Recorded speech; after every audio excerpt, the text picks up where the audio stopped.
Ladies and gentlemen, welcome here to a brand new video today, and today we're going into a bit of an interesting topic, I think, in regards to Sebastian Vettel, and what's going on with Sebastian Vettel at Ferrari. Now, Sebastian Vettel, just to give you a bit of background on who he is, where he comes from, and where he's currently at in his career. So Sebastian Vettel was born in Heppenheim on the 3rd of July, 1984, making him 32 years old. Of course, now currently in his later part of his Formula 1 career he's currently in, and he's won 52 Grand Prix. He's had 55 pole positions. He's won 4 championships during his career. Now, 2019, I'm not gonna lie, hasn't been the greatest season if you're a Ferrari fan, but also in particular if you're a Vettel fan as well.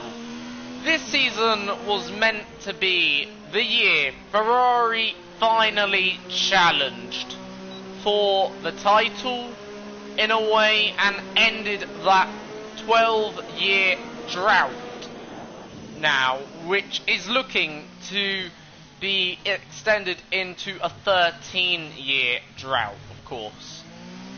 Now, of course, okay, one of the main things you could argue that's cost Ferrari the championship this year is both drivers making several mistakes, in particular Sebastian Vettel.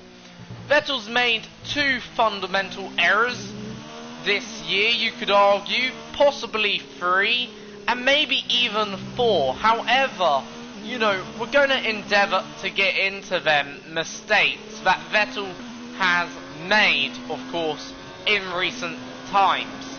So first, let's go back to, obviously, the first error that he made this year, which came at the Bahrain Grand Prix, where he spun the car when he was running behind Lewis Hamilton in 3rd place.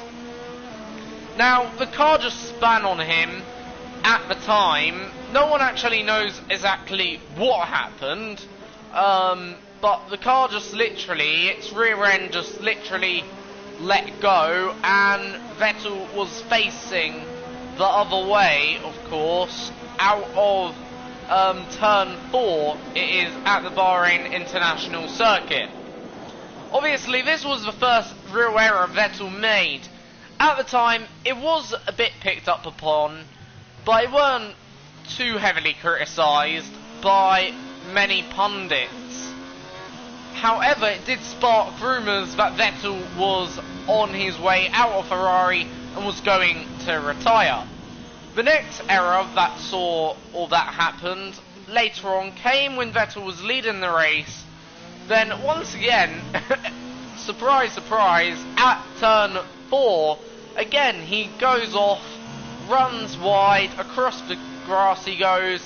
He doesn't crash, but he comes back on, and he picks up a penalty for rejoining the track unsafely. Now, of course, this error cost Vettel a race win overall. Overall it was a pretty costly error from Vettel's point of view, I guess. However, Vettel that day felt he was stripped of the win and didn't think that the penalty was fair or justified, as there wasn't, he felt, anything he could have done to rejoin the track in a safer manner at the time of the event. However, the stewards disagree with that clearly and feels there was maybe something Vettel could have done. However, Vettel rejoined unsafely. Now, obviously, at this point, people were criticising the error in a way, but more so they were criticising the steward's decision at the time of the event And therefore, I think this error, even though yes, Vettel did make an error, however, I think it's fair to conclude in this scenario, as the stewards were more criticised than Vettel, I think more people would agree than not the Canadian GP should have been Sebastian's victory. The next error came at the British GP later on down the line. Max Verstappen overtook Vettel for third place, the final podium spot. Vettel tried to come back immediately in the braking zone before you get to the new pit straight, and he just went into the back of Verstappen, more or less ruined his race. Luckily Verstappen did gain something out of it, finishing P5, but nonetheless, obviously, overall this hindered once again and was heavily criticised by pundits and media people alike.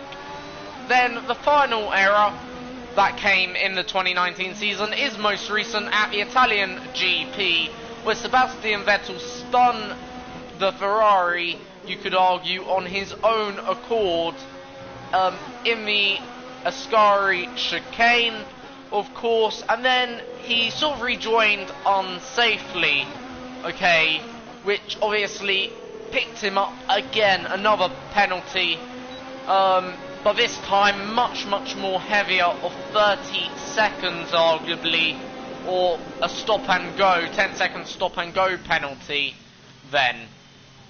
Now, I just want to point out, okay, quickly, this would have been sort of Vettel's view when he was off the track, obviously, in a way. So when he was obviously off the track, okay, he was sort of parked here. Now, as you can see, you can't really, from the cockpit, see what's coming, okay, and Vettel would have been really unable to turn his head, okay, in the direction, okay, of where Lance Stroll was exactly coming from.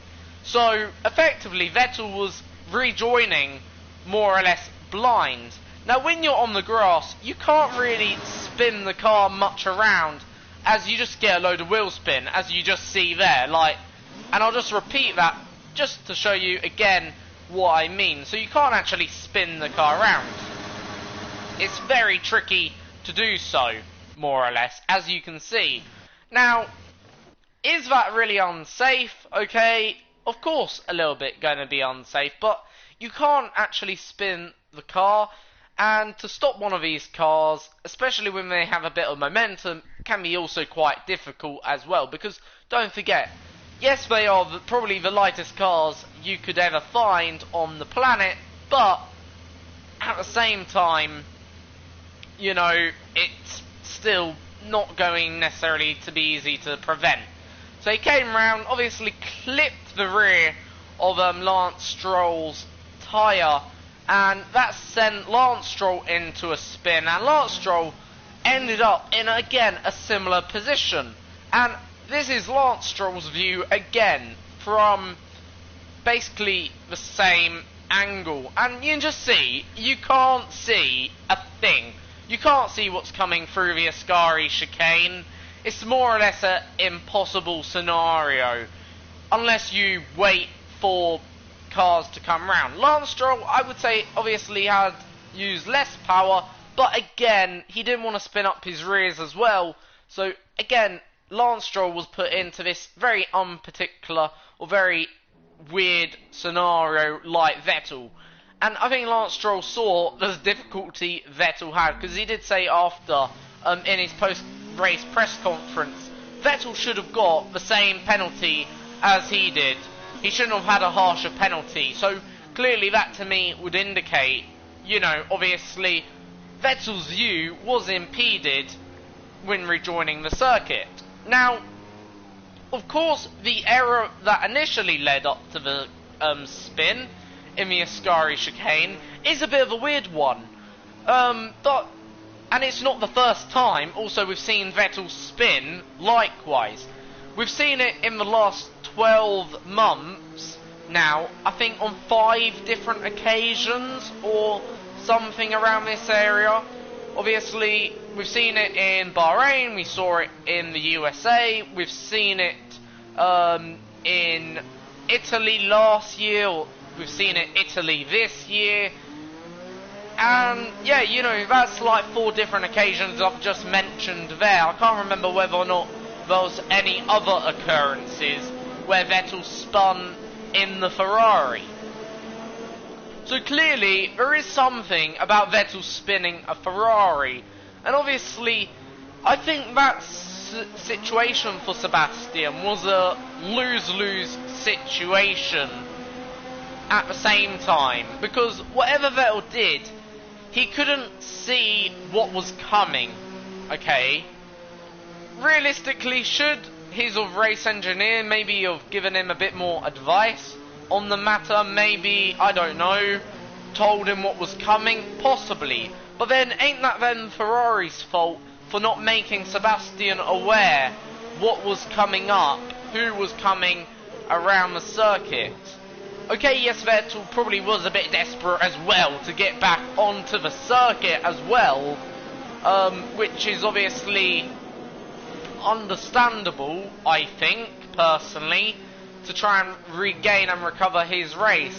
But as I say, it was a very, very weird situation from the Ferrari. Now, obviously, whilst obviously all this bad fortunes happening to Vettel, obviously so much good is happening for his young teammate, or younger teammate, Charles Leclerc, who obviously won the Belgian Grand Prix, and then obviously has won obviously the Italian Grand Prix. So that's 2 wins for Leclerc compared to Vettel this year in the record books. And the thing is, even though we may contest the steward's decisions, you know, back in like June, at the end of the day, it'll always be noted on the record books who won that race, and it will go down as a Lewis Hamilton victory, not as a Vettel victory. But obviously, even up to this point, it ain't the first time we've seen Vettel been outclassed. Vettel's been outclassed now 7 qualifying sessions in a row now, so he's certainly suffering a little bit in terms of that sense. He's been outraced since, well, more or less 5 times since obviously Canada. So since Canada, Vettel's form has really taken a bit of a dip overall in his overall performance. And in all fairness, you can't really credit him for really much that's going on right now.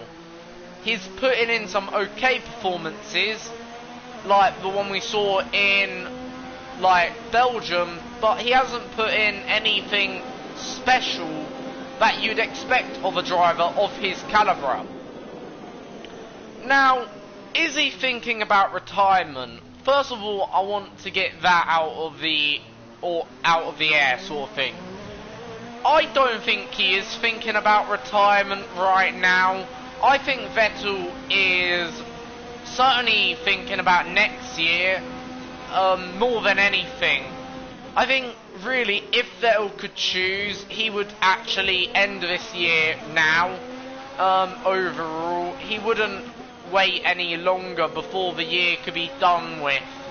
And I think that's the way Vettel is feeling right now. He wants the year to, you know, just be done with. He's sort of fed up with this season, I'm feeling. And we saw it before. We've seen it in 2016, a similar sort of season. Like, of course, he became a bit fed up and he was making errors of himself. And I think you could note one of them errors was obviously Mexico 2016. And yeah, you know, obviously I think that was one of the major errors he made that season, swearing at Charlie, telling Charlie Whiting to go fuck himself, basically. And that's what he said, you know, so obviously it's not the first time we've seen Vettel, how can you put it, let's say, have a bad season or sort of be this depressed. We've seen Vettel have these seasons before. We do know he has come back stronger the next season. And, you know, do I think he can come back stronger next season? Yes, I do. I don't think what we've seen from Vettel is his best season. I think if he had a better car, you know, I think he would be a lot more happier, because as he said, when you're winning, you'll be happy, but when you're obviously not winning, you're not happy. And that's fair enough. I agree there to that extent, because, you know, I can just understand, you know, when you win, you're, you know, ecstatic, you feel like you're on top of the world. But when you lose, or when you continuously losing, and you keep on this, like, negative losing streak, you become a bit more, how could you put it, depressed, or you become a bit more upset, or you just want to sort of quit because, you know, there's no point anymore. Now, don't get me wrong, okay, I'm not saying Vettel is the greatest Ferrari driver in history. That'd be obnoxious of me to say that. But he is actually statistically the third best actual driver in history in terms of sheer number of race victories for Ferrari. During his time with Ferrari, he's had 13 victories.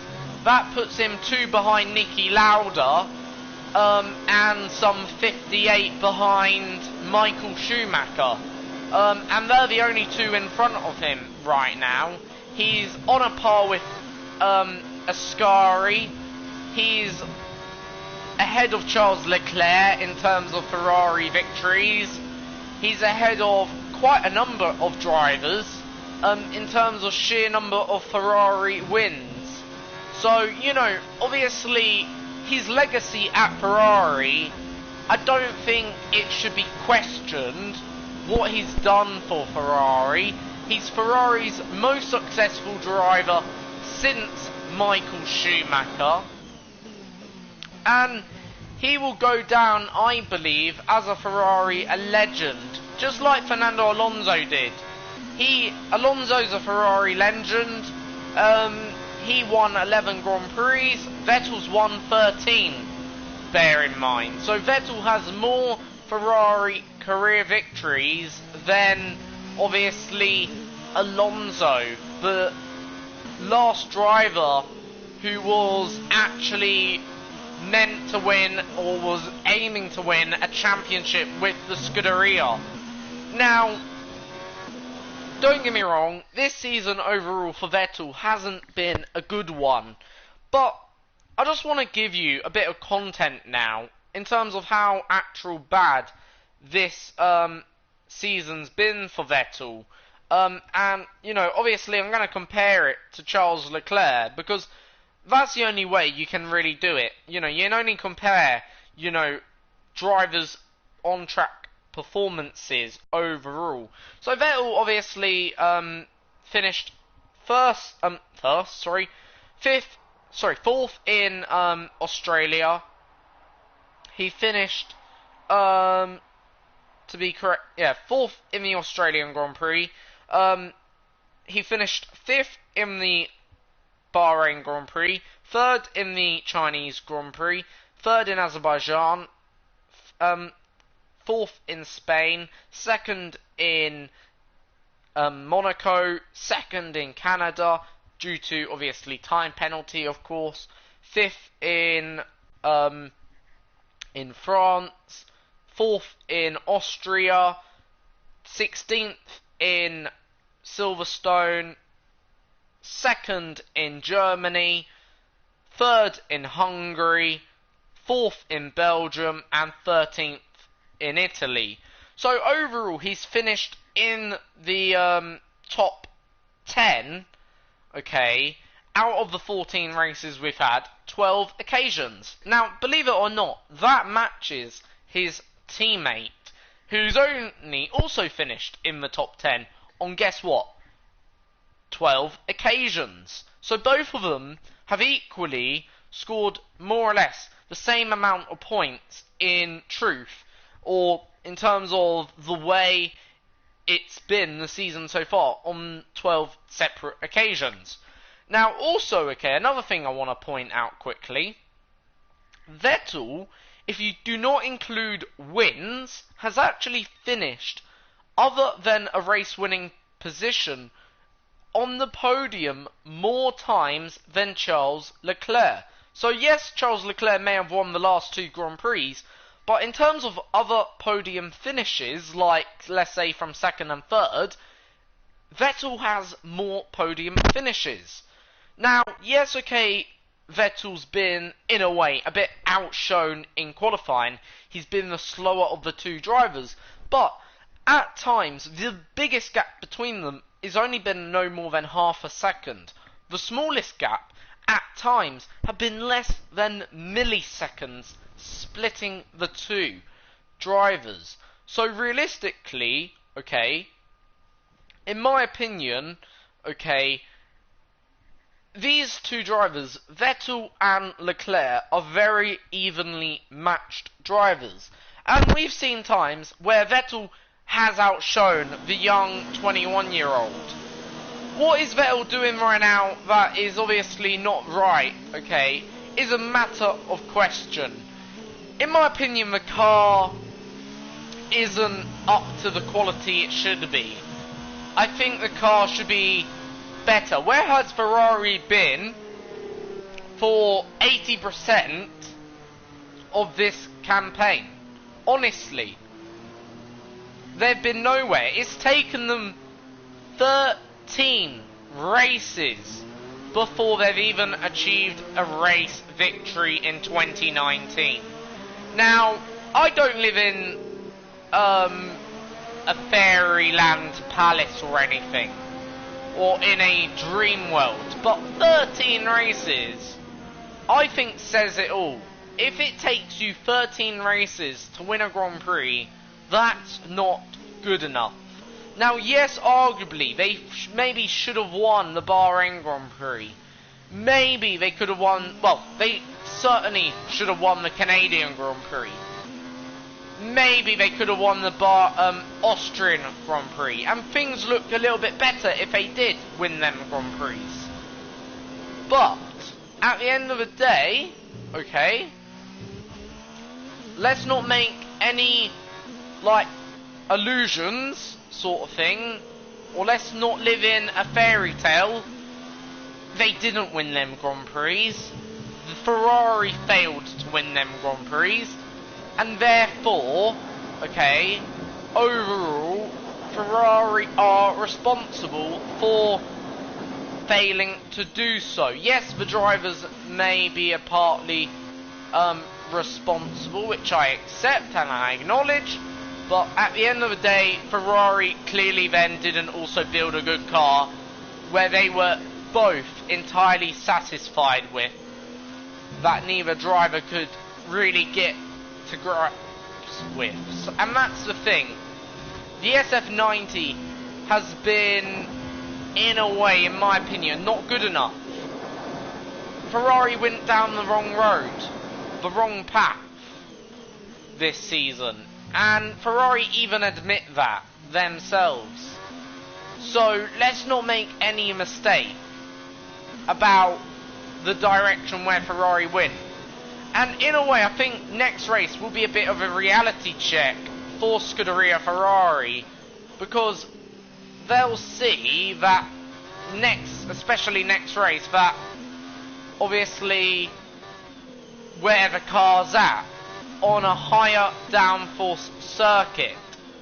On the medium to high downforce circuits, Ferrari are nowhere. On the low downforce circuits, they are more or less in with a shout. But even, okay, in their last 2 victories, let's not forget, they didn't win by a comfortable margin. They only won by less than a second. Less than a second. Yet they've got the most powerful engine on the grid. Yet they've got the lowest drag car possibly out of the top 3. So to only win by less than a second on both occasions, I think says it all. Now, one thing I do want to throw into question as why Vettel could be maybe underperforming compared to maybe other drivers is the tyres. Obviously, as we know, they changed the tyres this year from obviously 2018 tyres. I believe, of what I'm aware, they're thinner tread, plus obviously they've got that like shiny initial surface when they're fresh out of the blankets. Now, of course, okay, could that be affecting Sebastian's performance? Quite frankly, yes it could, because, you know, Vettel, don't forget, was a master at the Pirelli tyres to a degree, especially with Red Bull. And Red Bull were a master at them Pirelli tyres.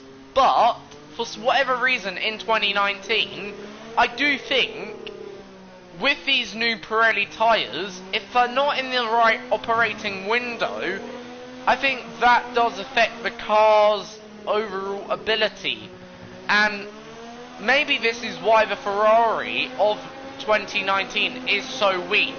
It's not generating enough energy in the tyres, I believe, personally, and I think that's the issue right now Ferrari's got. Like, you know, when you don't generate enough warmth or enough energy in them, you know, it is very easy to make a mistake like that, and it would explain why mistakes have been made. Because if we look at both spins, what they've got in similarities, actually, both of them have come early on in a stint. So this was only on lap 7, this incident for Vettel. If we go back to Bahrain, that was only on lap, I think, 43 or something, or lap 40. But it was only, again, a few laps into the actual stint that they were on. So, you know, obviously that's what both incidences have in common. Also, we did see in pre-season a lot of drivers struggling to make ends meet and were spinning the car quite a lot with these new tyres. So it's not the first time we've seen sort of like these sort of spins from, you know, across the board. I think, you know, it is, I think, more tyre related than driver related. Yes, I don't think Vettel's maybe 100% yet, or 100% exactly, you know, in or have the confidence with the car. That could certainly be a part of the reasoning. But at the same time, I do think, okay, that a part of the reasoning could be actually the tyre performance as well, affecting the SF90, and it's not giving the feedback maybe Sebastian would quite like. But one final thing now, I just want to say, if let's say Vettel wins the next race, or any race in the next, let's say, 7 Grand Prix, I can guarantee everyone would say, oh, Vettel, you know, he's a world-class talent. All these TV pundits, they'd be singing Vettel's praise. And, you know, they may even turn on Charles Leclerc saying, you know, oh, Charles Leclerc's too inexperienced. It's what the media loves to do. And the media will easily fuel a unnecessary situation. They'll add coal to the burning fire. They'll add smoke where it's not needed. And that's what the media does. And I think they're doing it here with Sebastian Vettel. And, you know, when, as I say, if he, let's say, gets or manages to win a race, let's say this season, everyone would say, you know, he had a bad period, but, you know, he's a very world-class driver. They would actually be singing Vettel's praise, just like they sing Charles Leclerc's praise. And, you know, at the end of the day, I think the media needs to sort of lay off a little bit, because, you know, look at what they did to some other people. Like, the media is a very harsh environment, and I think the media needs to lay off a little bit, step back, and just, you know, allow Vettel to do what he does best, and that's win races. We know he's a serial winner. He knows he's a serial winner. And I think he's one of the best drivers out there. Yes, he's made errors. Yes, okay, he may be not the first Ferrari driver since Alonso to win the Italian Grand Prix. That will always be marked now as Charles Leclerc, the driver who ended that 9-year drought. But at the end of the day, Leclerc won't end that 13-year drought that Ferrari are heading into. They need to put all their money on Sebastian still. You know, give Sebastian the machinery he wants, because Sebastian is the guy who will take this team back to championship winning days if you believe in him. If you don't believe in him, then that's Ferrari's lookout. But Vettel will win, I believe, a 5th title at some point. And I think it's a matter of when, not if, he will. And I do have belief that next season he will have a better season. Everyone will be saying, oh, you know, yes, okay, 2019 was bad, but look, 2020 is the best. And I think that is the season everyone will remember. 2020, not 2019. Thank you for watching. Until the next time, folks, see you next time. Until then, guys, have a great day. And again, don't criticise Vettel too much, please. Lay a little bit off him. Give him a bit of breathing room. Thank you. And for also a quick message to the Tifosi, keep believing in Vettel and both of the drivers. Because look, I think, you know, we can turn this into either a nasty environment or a supportive environment for both of our drivers. So, thank you.